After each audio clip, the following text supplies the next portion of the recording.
BNP সংবিধানে এমন ব্যবস্থা রাখতে চায় যাতে কেউ পরপর দুবারের বেশি প্রধানমন্ত্রী হতে না পারে। আমরা আইন, বিচার ও নির্বাহী বিভাগের মধ্যে ক্ষমতার ভারসাম্য রাখতে চাই।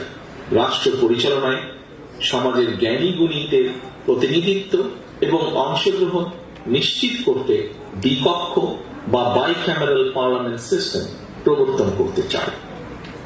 আমাদের লক্ষ্য তরুণ ও বেকারদের জন্য কর্মসংস্থান, আর কর্মসংস্থান না হওয়া পর্যন্ত যোগ্যতা অনুযায়ী বেকার ভাতা প্রবর্তন। আমরা নিশ্চিত করতে চাই সর্বস্তরে নারীর অংশগ্রহণ, তৃণমূলের ক্ষমতায়ন এবং আবারও ঐতিহাসিক খাল কাটা কর্মসূচির বাস্তবায়ন। Health care, education, agriculture, energy, climate and economy সব ক্ষেত্রে আমরা আনতে চাই যুগোপযোগী আমূল পরিবর্তন, যেন তৈরি হয় স্কিল হিউম্যান রিসোর্স, বৃদ্ধি পায় export oriented industries and national remittance, স্থাপিত হয় মেধাভিত্তিক রাষ্ট্র ব্যবস্থা।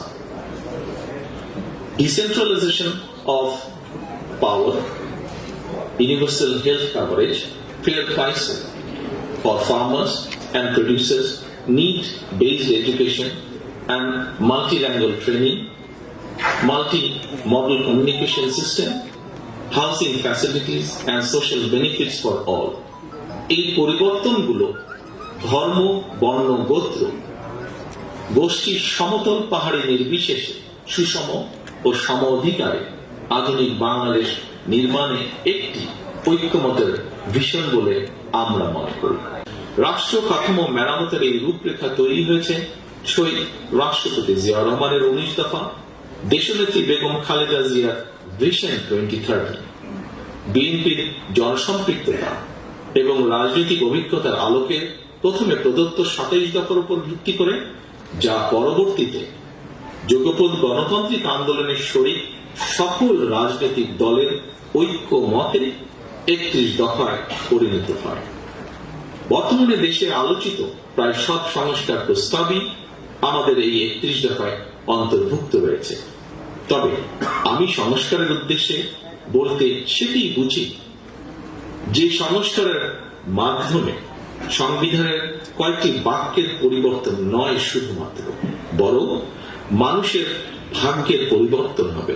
অর্থাৎ একজন মানুষের রোজগারের ব্যবস্থা হবে, তার ও তার পরিবারের আর্থ সামাজিক নিরাপত্তা ও সঞ্চয় নিশ্চিত হবে।